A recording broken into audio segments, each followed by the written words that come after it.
Sabe aquela sensação que a nossa geração parece ter muito mais liberdade de escolha do que qualquer outra na história humana? Sim, uma liberdade quase absoluta no papel, né? Exato.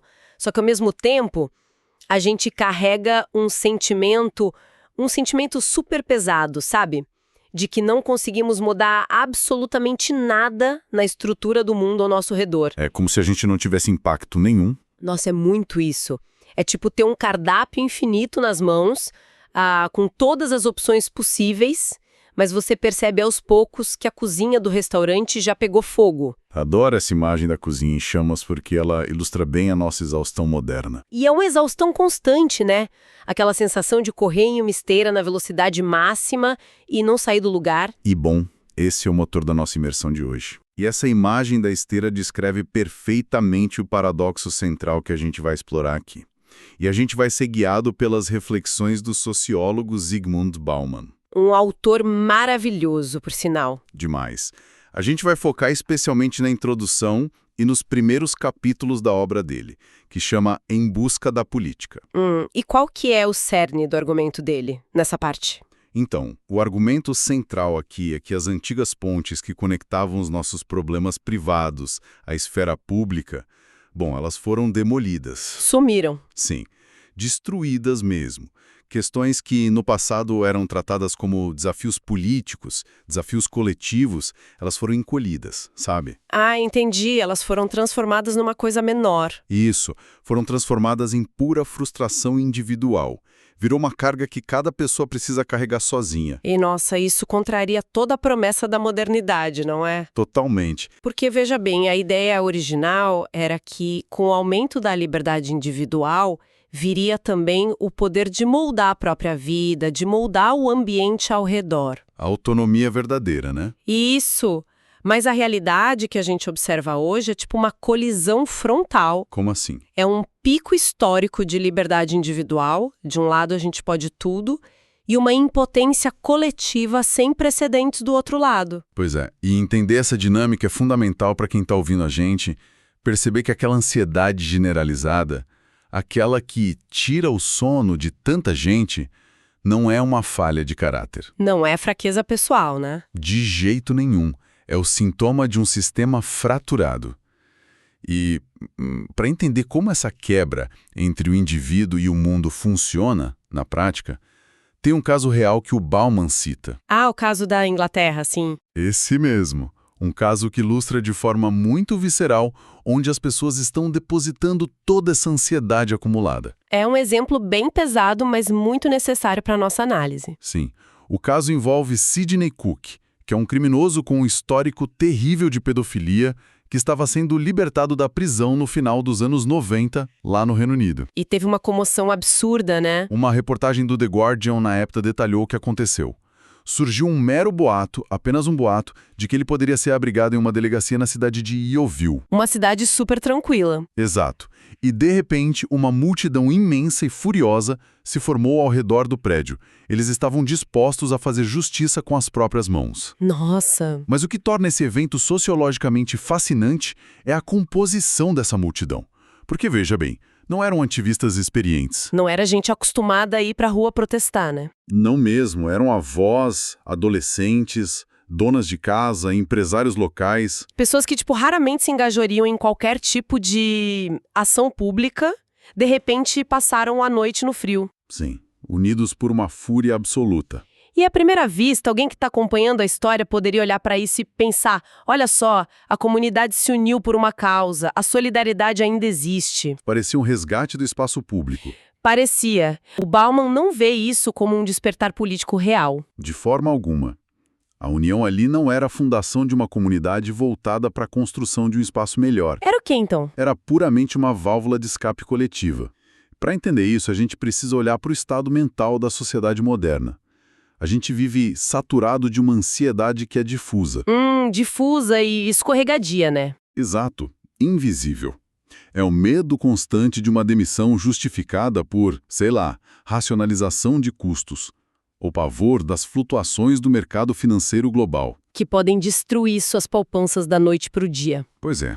ou a sensação de uma criminalidade abstrata nas ruas. São ameaças imensas contra as quais não é possível lutar fisicamente. Claro, ninguém consegue dar um soco na inflação, né? Ninguém consegue estrangular a terceirização global. Nossa, sim. Então, no meio de todas essas ameaças invisíveis que deixam a gente se sentindo totalmente impotente, surge a figura de Sidney Cook. Um alvo físico. De carne e osso, um inimigo tangível. É aí que está a chave. Ele condensou todos os medos invisíveis e intraduzíveis daquelas pessoas num monstro palpável. Finalmente havia um inimigo que podia ser odiado. E odiado com uma legitimidade moral absoluta, né? Sim, e combatido fisicamente. A multidão encontrou uma causa comum momentânea, mas era uma causa baseada apenas no exorcismo de um terror que eles compartilhavam. Entendi. Quer dizer, não tinha ali nenhuma intenção de formular políticas públicas ou debater o sistema penal de forma séria? Nenhuma. Havia apenas a necessidade desesperada de exercer algum tipo de controle através da punição de um indivíduo específico. Sabe que isso me faz pensar numa analogia. Manda. Imagina que é como se a casa inteira estivesse pegando fogo. Um incêndio colossal, muito complexo, derretendo as paredes. Certo. Mas os moradores, em vez de tentarem apagar o fogo porque parece impossível e aterrorizante, o incêndio é grande demais, eles decidem se juntar em volta de uma porta. Pra quê? Para consertar com um ódio absoluto e usando marretas pesadas a dobradiça que tá rangendo. Nossa, excelente imagem. Porque, o foco vai todo pra dobradiça, já que o incêndio em si desafia a nossa capacidade de compreender e de reagir. O monstro palpável é a dobradiça. E se a sociedade está canalizando tanta energia cívica para destruir a dobradiça, é porque a capacidade de lidar com o incêndio desapareceu. Faz todo sentido. Isso nos obriga a investigar a natureza desse incêndio. O que exatamente nós perdemos que nos deixou tão vulneráveis e tão paralisados diante de ameaças complexas? Onde que a gente errou, né? Pois é. E a resposta que o livro sugere está no sacrifício que a gente fez para alcançar essa liberdade individual irrestrita que a gente celebra tanto hoje. Aí a coisa fica profunda. E é aqui que entra um conceito fundamental que organiza toda essa angústia que a gente está descrevendo. Exato. Para entender a raiz dessa paralisia, a gente precisa olhar para uma palavra alemã que tem um peso gigantesco nessa discussão. Como que é a palavra mesmo? Sicherheit. Sicherheit. E ela é interessante porque as línguas latinas quebram o significado dela, não é? Sim. A língua alemã consegue encapsular em uma única palavra, Sicherheit, 3 ingredientes essenciais para a estabilidade psicológica e social humana. Algo que no nosso idioma a gente reduz geralmente apenas à palavra segurança. Mas é muito mais que isso. Muito mais. O primeiro pilar é a segurança literal, sabe? A proteção contra perigos ao corpo e à propriedade. É o saber que não seremos atacados na rua. Isso. O segundo pilar é a certeza. Certeza do quê, exatamente? A capacidade de distinguir o razoável do absurdo, o útil do inútil, é conhecer as regras do jogo e saber que se a gente agir de uma determinada forma, o resultado vai ser previsível. Entendi, é uma previsibilidade. E o terceiro pilar, e talvez o mais crítico para os dias de hoje, é a garantia. Garantia de quê? Do amanhã? Exatamente. A esperança estrutural de que aquilo que a gente constrói ou conquista hoje continuará tendo valor amanhã. É a confiança na continuidade do mundo. Então temos segurança, certeza e garantia. É tipo uma fundação de concreto armado para a psique humana. Perfeito. E sem isso, a sensação é de estar flutuando no vácuo, construindo castelos de areia perto do mar. Sabe o que eu acho louco? Que, historicamente, a humanidade sempre teve que negociar esses elementos, né? Como assim? A ideia de trocar algo para obter proteção não é nova. Eu estava lembrando que a nossa fonte faz uma ponte com Freud aqui. Ah, sim. Brilhante ponte, por sinal. Porque cerca de 70 anos antes dessas reflexões mais modernas, o Sigmund Freud escreveu aquele clássico dele, O Mal-Estar na Civilização. Onde ele diagnosticava o grande dilema da época dele. Isso. E para ele, o ser humano tinha trocado uma parcela super significativa da sua liberdade instintiva por segurança. A civilização protegia as pessoas da natureza brutal, das feras, do caos. Mas, em troca, exigia a repressão de desejos e a obediência a regras muito estritas. O preço da segurança era a neurose, né? A dor da humanidade na virada do século XX era justamente o excesso de ordem limitando a liberdade. Exatamente. Mas lendo essa análise sobre a nossa era atual, a tal da modernidade líquida, parece que a gente pegou esse contrato social que o Freud descreveu. E rasgamos em 1000 pedaços. Sim. E fizemos exatamente o acordo oposto. Foi uma virada de 180 graus. A equação foi totalmente invertida. A sociedade contemporânea sacrificou a segurança, a certeza e a garantia em nome de uma liberdade individual absoluta. E sobrou o quê? O resultado direto é um estado crônico de Unsicherheit. Que é o oposto daquela palavra alemã, né? Isso. Uma incerteza e insegurança endêmicas. As regras do jogo econômico e social mudam a cada instante. Habilidades profissionais que ontem eram garantia de estabilidade, tipo, de repente podem se tornar obsoletas amanhã por causa de uma nova tecnologia. Ou da reestruturação de um mercado, coisas que o indivíduo simplesmente não controla. Exato. A liberdade aumentou, mas o chão desapareceu. Mas, peraí, eu tô tentando entender como isso se aplica na prática, porque parece ter uma contradição gritante aqui para quem tá vivendo hoje. Pode falar. Se a gente olhar para o nosso dia a dia, com avanços tecnológicos absurdos, medicina de ponta, inteligência artificial, nunca antes o indivíduo teve tantas ferramentas à disposição. Realmente, o acesso é inegável. Pois é. A gente pode escolher entre milhares de filmes com um clique, a gente monitora os próprios batimentos cardíacos pelo relógio, trabalha de qualquer lugar do mundo. Verdade. Como é que a gente pode ser diagnosticado como a sociedade mais insegura se a sensação diária que nos vendem é de que temos o controle do mundo na palma da mão? É aí que tá. Essa ilusão de controle é o grande truque do sistema atual. Ilusão. Sim. O controle que a tecnologia e o consumo oferecem é incrivelmente vasto, não dá para negar. Mas ele é puramente superficial.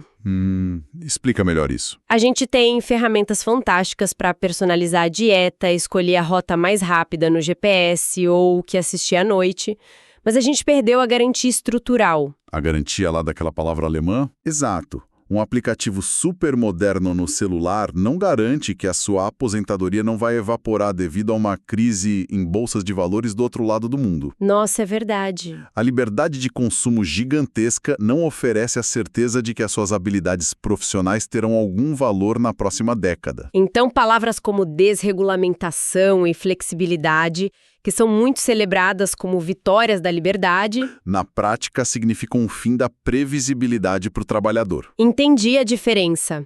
Olha só, é como ser o passageiro de um avião super moderno. Um avião daqueles de última geração. Isso. A poltrona tem uma tela de entretenimento fantástica. A gente pode escolher a temperatura do assento, pedir qualquer bebida. O cardápio é infinito. Conforto total. Mas se a gente levantar e olhar lá para a cabine... não tem ninguém no comando. Não tem ninguém no comando. Os instrumentos de navegação sumiram e o avião está entrando direto numa tempestade horrível. Tipo, ter o controle do filme que eu tô assistindo e da minha bebida não impede a queda do avião. É genial. É uma autonomia de fachada. Totalmente de fachada. Uma autonomia que, além de ser de fachada, privatiza totalmente o fracasso. Como assim privatiza o fracasso? No sistema em que a gente vive, se o avião cai ou se o indivíduo não consegue acompanhar as mudanças do mercado, a narrativa é de que a culpa é exclusivamente dele. Ah, sim. O famoso você não se esforçou o suficiente. Exatamente. A mensagem é que a pessoa não foi flexível o bastante, não se reinventou ou não teve o famoso mindset certo. O que é muito cruel. É devastador. Essa ausência da tríade de segurança, certeza e garantia corrói a autoconfiança de uma maneira muito profunda. Ela gera uma angústia existencial contínua. E isso leva a gente para um ponto super crítico da nossa exploração. Porque, veja bem, se os grandes problemas políticos e econômicos parecem inatingíveis, né? Sim. Se eles são extraterritoriais e impossíveis de controlar, a mente humana não consegue simplesmente aceitar o caos de braços cruzados. A gente precisa de algum nível de controle. Exato. A necessidade de governar alguma coisa, de impor alguma ordem na vida, tem que ir para algum lugar. O que acontece quando a gente não consegue controlar o mundo do lado de fora? Nós nos voltamos de forma quase obsessiva para o mundo de dentro. Para nós mesmos. Sim. E um dos exemplos mais fascinantes que a análise da nossa fonte traz é a epidemia contemporânea de preocupação com o próprio corpo. As dietas e rotinas de saúde extremas. Isso, o texto aborda inclusive visitas a reuniões dos vigilantes do peso, para ilustrar esse fenômeno. Nossa, e por que logo grupos de dieta? Porque, pensa bem, quando a incerteza paira sobre a carreira, os relacionamentos são superfluidos e o futuro é um grande nevoeiro, a gordura corporal, as calorias, elas se tornam o substituto perfeito para o grande vilão invisível. Ah, claro, o corpo se transforma no último território sobre o qual ainda parece possível exercer algum tipo de soberania real. Já que não posso derrotar os juros, eu conto calorias. Exatamente. O corpo é a sua última fortaleza. Eu acho fascinante pensar por esse ângulo. Porque aí a contagem de macronutrientes e o relógio inteligente que mede seus passos ganham um peso quase que existencial, sabe? Ganham um sentido de propósito. A gordura vira o inimigo palpável que, ao contrário do mercado financeiro, pode ser derrotado se a pessoa tiver bastante disciplina. Mas olha, lendo sobre a dinâmica desses grupos de emagrecimento ou fóruns de saúde, teve um ponto que chamou muito a minha atenção. Qual? É que eles passam uma sensação muito forte de pertencimento. Uma vibe de comunidade, né? Sim, há rituais, tem aplausos, um choro compartilhado. Parece, de fora, uma comunidade vibrante e unida. Por que isso não conta como uma reconstrução do nosso espaço público? Essa é a grande sacada do texto. Porque eles são o que a análise define como comunidades de um problema só. Comunidade de um problema só. Numa sala onde as pessoas se reúnem para compartilhar a dificuldade de resistir a um alimento, ou a alegria de perder 5 quilos, tem de fato uma solidariedade momentânea. Uma empatia real ali naquele momento. Sim, a emoção é real. O problema é que essa união termina milimetricamente onde a questão do peso termina. Uma dieta, por sua própria natureza, só pode ser feita individualmente. Ninguém pode jejuar por você. Ninguém pode suar na esteira por você. Verdade, você sai dali e volta a ficar totalmente sozinha na sua cozinha. Exato. Portanto, não é uma verdadeira comunidade capaz de formular soluções para desafios maiores, sabe? Ou de questionar as estruturas de poder. É só uma soma de indivíduos ilhados. Uma justa posição de solidões, compartilhando ansiedades privadas. A energia monumental que poderia ser usada para transformar a sociedade é inteiramente gasta na vigilância da própria silhueta. Nossa, isso é um banho de água fria. E se essas comunidades de um problema só não conseguem gerar mudança estrutural real, a fonte fala de um outro fenômeno que atua sugando a energia pública, não fala? Fala, sim, e transformando isso em espetáculo. Espetáculo. E aqui a análise faz um paralelo histórico com a Grécia Antiga, que eu achei, assim, muito iluminador.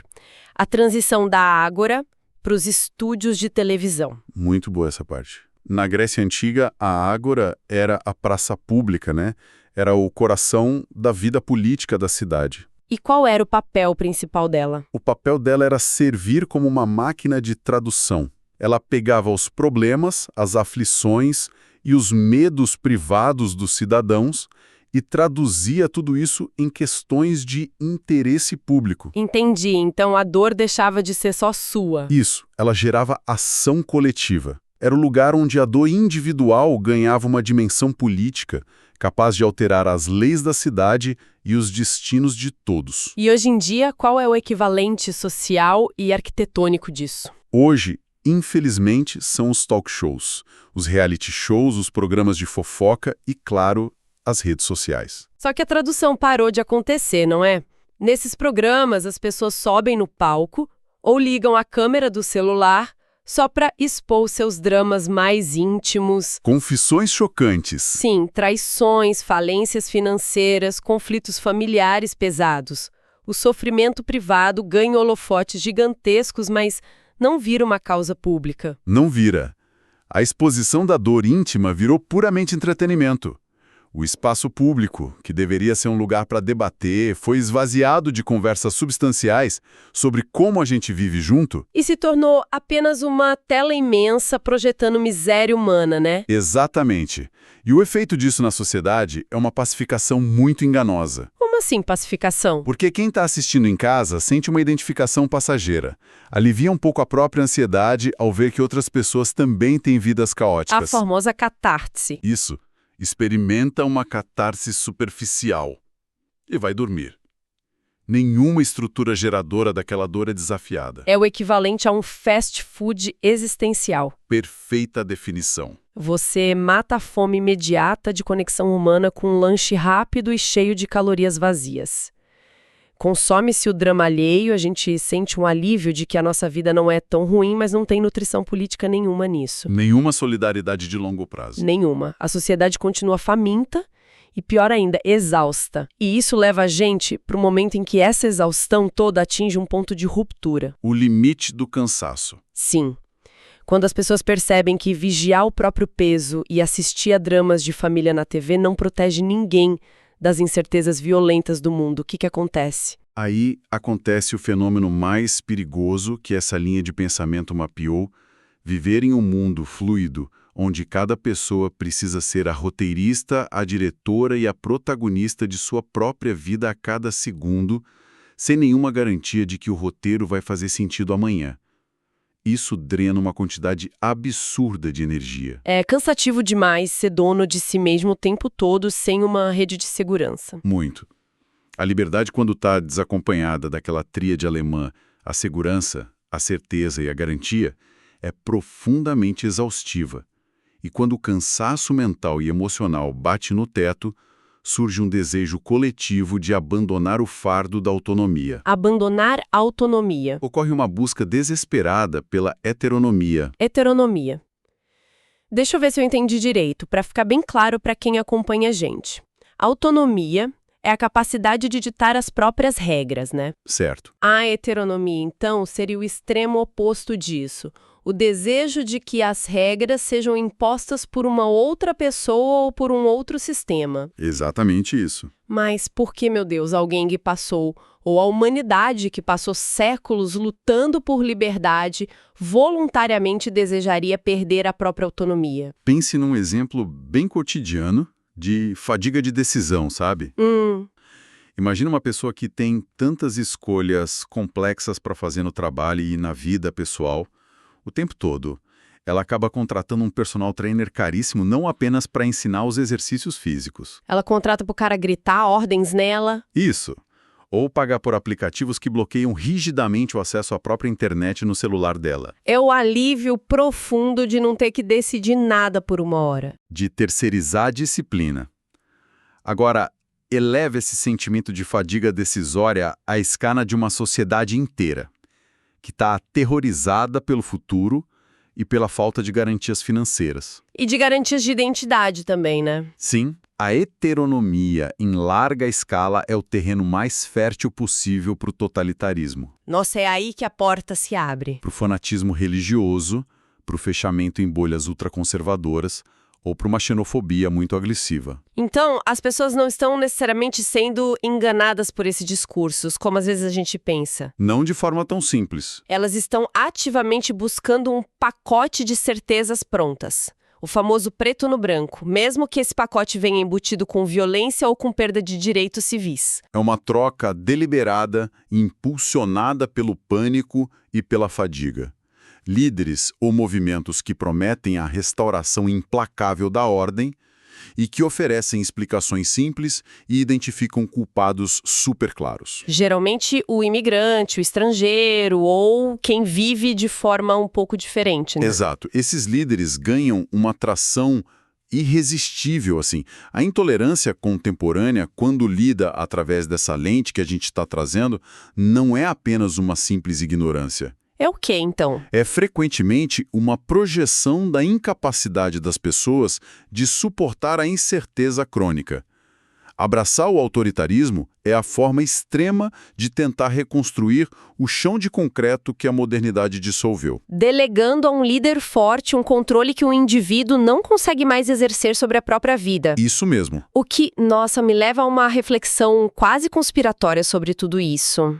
Posso jogar ela na mesa? Por favor, manda. Olhando para toda essa fragmentação, cada pessoa isolada na sua própria ansiedade, focada em calorias e dietas, consumindo dor na televisão e principalmente exausta demais para questionar o sistema? Uhum. Será que esse é realmente apenas um erro trágico da modernidade, um efeito colateral infeliz? Ou, se a gente analisar bem friamente, cidadãos tão atomizados e tão cansados não formam um ambiente de negócios absolutamente perfeito para os poderes que operam acima de qualquer fronteira? Essa é a ferida. A análise nos empurra justamente para essa dura constatação. Conta mais. Indivíduos isolados, enclausurados em preocupações puramente privadas e desprovidos de uma linguagem pública para articular seus medos, bom, eles são politicamente inofensivos. Não representam ameaça nenhuma ao status quo. Nenhuma. Vivemos numa era em que os maiores poderes são extraterritoriais, ou seja, corporações transnacionais e fluxos de capital financeiro que não estão submetidos à jurisdição de nenhum Estado-nação específico. O capital voa de um país para o outro num clique, né? Exato. Esses poderes globais se beneficiam enormemente dessa desregulamentação e desse vácuo. Se não há um tecido social forte, se não existe um nós articulado para resistir, não tem nenhuma força capaz de impor limites éticos ou regulações a esses mercados. É a velha estratégia militar do dividir para conquistar, mas operando na base da psicologia e numa escala global. Sem disparar um único tiro. Enquanto a gente tenta consertar a dobradiça que está arranjando na porta usando nossas próprias mãos, os donos das empreiteiras estão só assistindo ao incêndio de cima do helicóptero. E a política local ali do dia a dia acaba totalmente esvaziada. Os prefeitos, governadores, até os presidentes são cobrados violentamente pelas populações. Mas as alavancas reais da economia já fugiram para o ciberespaço há muito tempo. Isso retroalimenta o cinismo e a apatia, fazendo com que as pessoas confiem ainda menos nas instituições públicas e se isolem ainda mais nos seus refúgios privados. É um ciclo que se auto-perpetua. Nossa! O que amarra de forma muito contundente toda a jornada dessa nossa imersão de hoje. Um ciclo fechado, né? Muito fechado e sufocante. A gente começou observando aquela multidão na cidade de Yeovil, pronta para linchar um criminoso solitário, o Cookie, não como uma vitória da ação comunitária, mas como um sintoma febril de pessoas que perderam a capacidade de enfrentar os fantasmas invisíveis que realmente as ameaçam. A válvula de escape. E aí dissecamos como perdemos a tríade essencial: segurança, certeza e garantia. Trocamos o nosso chão firme por uma liberdade gigante, mas totalmente sem norte. Vimos também como essa ansiedade flutuante toda leva a gente a procurar controle nos lugares mais errados possíveis. Travando guerras diárias contra o próprio peso corporal e a balança, né? E buscando catarse no sofrimento televisionado de gente desconhecida, o que acaba abdicando da nossa própria energia cívica. E o alerta final não poderia ser mais claro e perigoso. Uma sociedade cronicamente exausta e tão isolada é o convite perfeito para o autoritarismo. Que chega com aquela voz grossa, prometendo as certezas que nós mesmos não conseguimos mais fabricar. Exato. A grande lição que eu tiro dessa imersão é a necessidade urgente da gente reconhecer quando os nossos medos estão sendo redirecionados para alvos falsos. O tempo todo, aliás. Sim. E perceber que curar essas nossas dores mais profundas não requer baixar novos aplicativos de produtividade no celular ou ficar mais isolado em casa. Requer o esforço monumental e artesanal, eu diria, de reconstruir as pontes entre a gente. O tecido social. Isso. Precisamos voltar a ter lugares onde as ansiedades privadas voltem a ser debatidas como desafios comuns. Brilhante. E para fechar nossa análise, eu gostaria de propor um pensamento para quem está ouvindo a gente. Um pensamento que vai um pouquinho além do texto, mas que nasce diretamente dessa ausência de conexões que a gente explorou. Ah, adoro. Manda a provocação. Se durante as últimas décadas nós fomos condicionados a viver como caçadores solitários, buscando estabilidade apenas dentro do limite dos nossos próprios corpos e rotinas, será que os níveis epidêmicos de depressão e ansiedade de hoje não indicam que nós finalmente batemos no teto biológico e psicológico do individualismo? O limite humano para a solidão. Sim.